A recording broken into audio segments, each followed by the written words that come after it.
আসসালামু আলাইকুম, সবাই কেমন আছেন? আলহামদুলিল্লাহ এখন আমি অনেকটাই সুস্থ আছি, ভালো আছি। তো ছেলের টিফিনের জন্য রোল বানিয়েছিলাম। ফ্রোজেন করে অনেকগুলো রেখেছি। তো ভাবলাম আপনাদের সাথে শেয়ার করি। রোলের শীট বানানো থেকে শুরু করে A to Z ব্যাটারটা কিভাবে তৈরি করি, এইভাবে বানালে অসাধারণ হয়। তো প্রথমেই আমি যে উপকরণ নিয়েছি, ১ কাপ পেঁয়াজ কুচি নিয়েছি, ১ কাপ গাজর কুচি নিয়েছি, ১ কাপ পেঁয়াজ কলি আর ধনেপাতা কেটে নিয়েছি। এখানে ১ কাপ দুধ নিয়েছি। ২টো ডিম নিয়েছি, চিনি নিয়েছি, রসুন কুচি, কাঁচামরিচ কুচি এবং ছোট, ছোট করে কাটা মুরগির মাংস। আমি কিমা করিনি, কিন্তু ছোট করে কেটে নিয়েছি। আর এখানে তো দেখিয়ে দিলাম কি, কি সবজি নিয়েছি। সবজি বলতে কি, এটা জাস্ট আমি মুরগির মাংসের সাথে দিব। পেঁয়াজ কুচিটাই বেশিটা নেওয়া হয়েছে। তো এখানে আমি ২ কাপ আটা নিয়েছি। আপনারা চাইলে ময়দা ইউজ করতে পারেন। আমি ময়দাটা এখন ইউজ করি না, কারণ আটা সবার ঘরে অ্যাভেলেবল থাকে, তাই আটাটাই ইউজ করেছি। এতে কিন্তু রোলটা একদম নরম হবে না, মচমচে থাকবে এই ট্রিক্সগুলি ইউজ করলে। প্রথমে আমি বোলে ২টো ডিম দিয়ে দিচ্ছি, ২ চা চামচ চিনি দিয়ে দিলাম। তো এখন স্বাদ মতো লবণ দিয়ে দিচ্ছি। এখানে আমি ১ চা চামচের মতো লবণ দিয়েছি। এখন ভালো করে মিলিয়ে নেব চিনি, লবণ আর ডিমটার মিশ্রণটা। আমি ব্রেটার দিয়ে ব্রেড করে নিচ্ছি। আপনারা চাইলে ব্লেন্ডারেও ব্লেন্ড করে নিতে পারেন। তো এই মিশ্রণটা আমি ভালো করে মিশিয়ে নিচ্ছি। এখন অল্প, অল্প করে দুধ দিয়ে দিচ্ছি। অল্প, অল্প করে দুধ দিয়ে ডিমের সাথে এই মিশ্রণটা মিশিয়ে নেব আমি। আপনারা চাইলে এই ব্যাটারটা পানি দিয়েও করে নিতে পারেন। তবে পানির চাইতে লিকুইড দুধটা দিয়ে করলে খেতে স্বাদ হয়। তো আমি এখন এই আটাটা চেলে নিলাম। দেখুন ভিতরে দানা, দানা যেগুলো রয়েছে আলাদা হয়ে গেছে। ব্যাটারটাতে যাতে কোনো লাম্পস না থাকে সেজন্যই কিন্তু আমি এভাবে চেলে নিয়েছি। এখন আস্তে, আস্তে করে ব্যাটারটা বানিয়ে নেব। এখানে আমি এই ব্যাটারটা বানাতে আমার ২ কাপ দুধ লেগেছে। আপনারা চাইলে পানি দিয়েও করে নিতে পারেন। আমি আবারও বললাম। কিন্তু স্বাদটা একটু ডিফারেন্ট হতে পারে। তো এখন আস্তে, আস্তে করে আমি এই ডোটা বানিয়ে নেব। এই ডোটার মূল আ ইটাই হচ্ছে যাতে কোনো লাম্পস না থাকে, খুব সুন্দর স্মুথ একটা ডো তৈরি হয়। আমার ডোটা প্রায় তৈরি হয়ে গেছে। দেখুন এই যে এইরকম হয়েছে। কতটা ঘনত্ব হয়েছে বা কতটা পাতলা হয়েছে দেখেই কিন্তু বুঝতে পারছেন। এই যে দেখুন চামচে কিন্তু একদমই এই থাকছে না, পড়ে যাচ্ছে। এইরকম ব্যাটারটাই আমি চাচ্ছি। তো আমার ব্যাটারটা তৈরি হয়ে গেছে। এখন আমি এটা কিছুটা সময় রেস্টে রেখে দেব। আমার এখানে আবারও বলছি যে এটা বারবার খুব সুন্দর করে ব্রেড করে নিতে হবে। তো আমি এখন ঢেকে কিছুটা সময় রেস্টে রেখে দিয়েছি। এখন আমি পুরটা রেডি করে নিব। চুলাতে প্রথমেই একটা প্যানে আমি বেশি না, সামান্য একটু তেল দিয়েছি। এখানে রসুন কুচি আর কাঁচামরিচ কুচিটা আমি দিয়ে দিলাম। এখন রসুন আর কাঁচামরিচটা হালকা ভেজে নেব। রসুনটা হালকা ব্রাউন হওয়ার অপেক্ষা করব। দেখুন হালকা বাদামি রং চলে এসেছে। এখন আমি যে মুরগির মাংসটা নিয়েছি সেটা দিয়ে দিচ্ছি। আপনারা চাইলে এখানে মাটন দিয়েও বিফ দিয়েও করতে পারেন। স্বাদটা কিন্তু একই হবে। দেখুন আমি কিন্তু এখানে আলাদা কিছু ইউজ করিনি, শুধু মুরগির মাংসটাই দিয়েছি। আর এখানে কোনো পানি অ্যাড করতে হবে না। মুরগির মাংস থেকে যে পানিটা বের হবে তাতেই সিদ্ধ হয়ে যাবে। দিয়ে দিচ্ছি এখন ১ চা চামচ গোলমরিচের গুঁড়ো আর দিয়ে দিচ্ছি ১ চা চামচ লবণ। তো এই ইনগ্রিডিয়েন্টসগুলো ভালোভাবে মিশিয়ে আমি মাংসটা কিছুটা সময় নেড়েচেড়ে ভেজে নেব। এখন মাংসটার কালারটা কিন্তু অলরেডি চেঞ্জ হয়ে গেছে আর মাংসটা থেকে পানি ছাড়তে শুরু করেছে। আমি লবণটা এই জন্যই দিয়েছি যাতে এই মাংসের পানিটা ছাড়ে। আর এখন আমি ১.৫ চা চামচের মতো মাংসের মশলা ইউজ করলাম, মিট মশলা যেটা বলে। তো এখানে আমি এই মশলাটা ইউজ করেছি জাস্ট একটু ফ্লেভারের জন্য আর মুখের স্বাদটা বাড়ানোর জন্য। মাংস থেকে যথেষ্ট পরিমাণ পানি ছেড়েছে, এটা দিয়ে মাংসটা সেদ্ধ হয়ে যাবে। এখানে আমি ২ চা চামচের মতো সয়া সস ইউজ করেছি। আপনার চাইলে লেবুর রসটা ইউজ করতে পারেন। এখানে আমি ১ চা চামচের মতো ভিনেগার ইউজ করেছি। তো এই পানিতেই মাংসটা সেদ্ধ হয়ে যাবে। কিছুটা সময় আমি নেড়েচেড়ে ভেজে নিয়েছি দেখুন। মাংসটা কিন্তু অলরেডি সেদ্ধ হয়ে গেছে। তো এখন আমি বাকি ইনগ্রিডিয়েন্টসগুলো দিব। গলার ভয়েসটা খুবই বিকট শোনাচ্ছে ঠান্ডার কারণে। এখন ঠান্ডা ভালো হয়নি, যেহেতু দুঃখিত, আগে থেকেই ক্ষমা চেয়ে নিচ্ছি। তো এখন আমি পেঁয়াজ কুচিটা মাংসটার সাথে অ্যাড করে দিয়েছি। কিছুটা সময় নেড়েচেড়ে এখানে ভেজে নেব যাতে পেঁয়াজটা একটু সেদ্ধ হয়ে যায়। এখন কিছুটা সময় আমি নেড়েচেড়ে কিন্তু ভেজে নিয়েছি পেঁয়াজটা।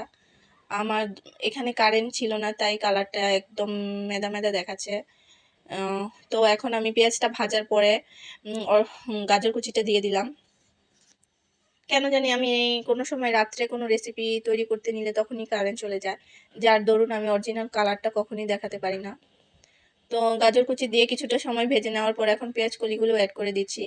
গাজর পেঁয়াজ কলি কিন্তু বেশিক্ষণ ভাজা লাগে না, এগুলি এমনিতেই সিদ্ধ হয়ে যায় আর সালাদ হিসেবে খাওয়া যায়। তাই আমি এটা বেশিক্ষণ রান্না করব না, কিছুটা সময় নেড়ে চেড়ে নিয়েছি। এই যে দেখুন, নেড়ে চেড়ে ভেজে নিয়েছি। এখন আমি নামানোর আগে ধনেপাতা দিয়ে দিচ্ছি। ধনেপাতাটা দিয়েও আমি বেশিক্ষণ চুলাতে রাখবো না, নেড়ে চেড়ে নামিয়ে নেব। ধনেপাতাটা কিন্তু আমি সেদ্ধ করব না, কারণ আমি এই রোলের পুরটা আমি রোলের মধ্যে দিয়ে ভাজবো, তাই। তো আমি আমার পুরটা নামিয়ে নিয়েছি। এখন চুলায় একটা তাওয়া বসিয়েছি, সামান্য তেল ব্রাশ করে দিলাম। এখন আমি ডোটা আস্তে আস্তে দিয়ে রোলের শীটটা তৈরি করে নেব। এই রোলের শীটটা যত পাতলা হবে রোলটা ততই সুন্দর হবে আর ভাঙবে না। দেখুন, এই তো এক পিঠ হয়ে গেছে, আবার অপর পিঠ উল্টিয়ে দিচ্ছি। বেশিক্ষণ কিন্তু রাখতে হবে না। এই তো এভাবে উল্টে পাল্টে এভাবে সবগুলো শীট তৈরি করে নেব। দেখুন, এই যে আমি সবগুলো শীট তৈরি করে নিয়েছি। আমি অনেকগুলোই নিয়েছি, কারণ আমি এগুলো ফ্রোজেন করে রাখবো আমার ছেলের টিফিনের জন্য।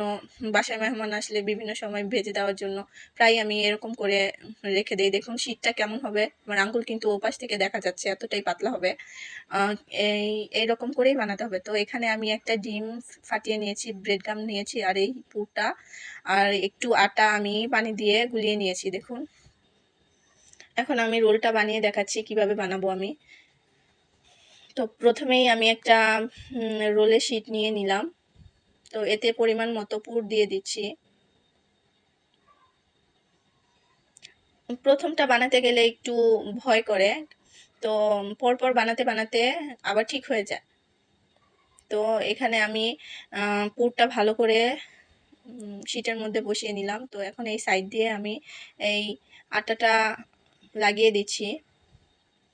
ঠিক এইভাবে লাগিয়ে নেবেন।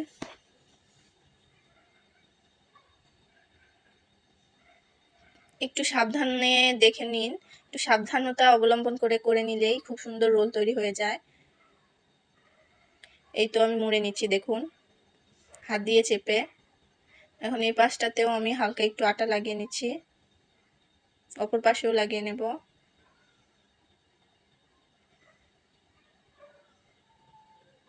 দেখুন আমি কিভাবে রোলটা তৈরি করছি, খুব ইজি ভাবেই তৈরি করা যায়।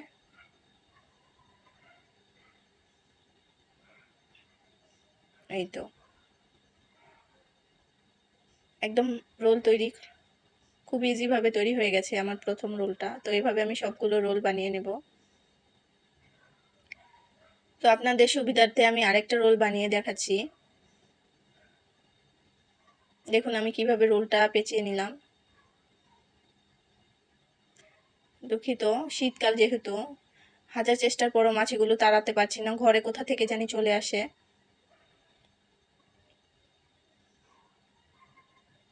বারবার সরাতে যে ভিডিওটা অনেকটাই হয়ে যাচ্ছিল। এই যে দেখুন কিভাবে রোলটা তৈরি হয়ে যাচ্ছে। প্রথমটা বানাতে গেলে একটু সমস্যা হয়, তারপর আস্তে আস্তে ঠিক হয়ে যায়। এই তো আমার রোল তৈরি। এভাবে আমি সবগুলো রোল একে একে বানিয়ে নিব। এই তো দেখুন আমার সবগুলো রোল তৈরি হয়ে গেছে।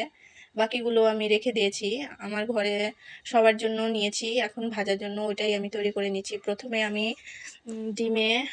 ডিমের বেটারটাতে লাগিয়ে নিলাম, তারপরে ব্রেড ক্রাম্বগুলো লাগিয়ে নিচ্ছি। এভাবে এভাবে একে একে করে সবগুলো লাগিয়ে নেব। আপনারা চাইলে ডাবল কোটিংও করতে পারেন। এখন আবার ডিমের ব্যাটারে চুবিয়ে আবারও ব্রেড ক্রাম্ব লাগিয়ে নিতে পারেন, এতে আরো সুন্দর হবে। আমার সময় হচ্ছিল না, তাই করিনি, কারণ আমার মেয়ে কান্না করছিল। এমনি অনেকটা দেরি হয়ে গেছে, তাই তাড়াতাড়ি করছিলাম।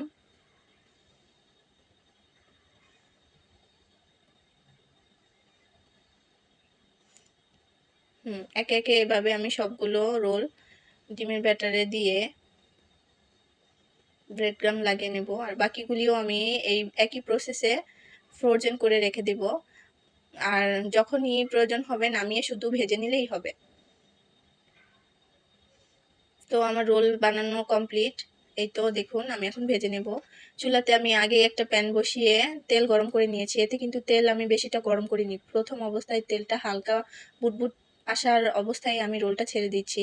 তা না হলে দেখা যাবে সবগুলো ফেনায় ভরে যাবে। রোলটা ভাজা হবে না ভালো করে। এজন্য আমি তেলটা বেশি গরম করিনি। এই যে দেখুন আস্তে, আস্তে রোলটা ভাজা হচ্ছে। আর এই পর্যায়ে চুলার আঁচটা মিডিয়াম অবস্থায় রাখবেন, যাতে রোলটা পুড়েও না যায়, আবার ভালোভাবে মুচমুচে করে ভাজাও হয়। তো এখন আমার ওই পিঠটা হয়ে গেছে, উল্টে দিচ্ছি আমি। তো আমি রোলটা একটু ব্রাউন কালার করে ভেজে খেতে পছন্দ করি। আপনারা চাইলে আরও হালকা কালার করেও নামিয়ে নিতে পারেন। কারণ সবজিগুলো যেহেতু ভাজা, রোলের শিটটাও যেহেতু তৈরি করা হয়েছে আগুনেই, তাহলে বেশি না ভাজলেও চলবে। খেতে কিন্তু স্বাদ দারুণই হয়। তো আমি একটু লালচে লালচে করে ভেজে নিচ্ছি। তো এখন আমার রোল তৈরি হয়ে গেছে, এখন উঠে নেব। সেম সেম প্রসেসে আমি বাকি রোলগুলোও তৈরি করে নেব, ভেজে নেব। এখানে আমি বাকি রোলগুলোও ভাজতে দিয়ে দিয়েছি, এগুলোও হয়ে গেছে। এখন নামিয়ে নেব। এই তো আমার ফাইনাল লুক। রোলগুলো কেমন হয়েছে? খেতে কিন্তু অসাধারণ হয়েছিল। আপনারা বাসায় অবশ্যই একটা এভাবে ট্রাই করবেন। এই ট্রিক্সগুলি অবলম্বন করে বানিয়ে খেয়ে দেখবেন, অসাধারণ হয়। আমার রেসিপিটা যদি ভালো লাগে অবশ্যই আমার চ্যানেলে পাশে থাকবেন এবং আমার চ্যানেলটাকে লাইক, কমেন্ট করে দিবেন, সাবস্ক্রাইব করে দিবেন। আবার এই পর্যন্তই, আবার চলে আসবো আরেকটা রেসিপি নিয়ে। আল্লাহ হাফেজ।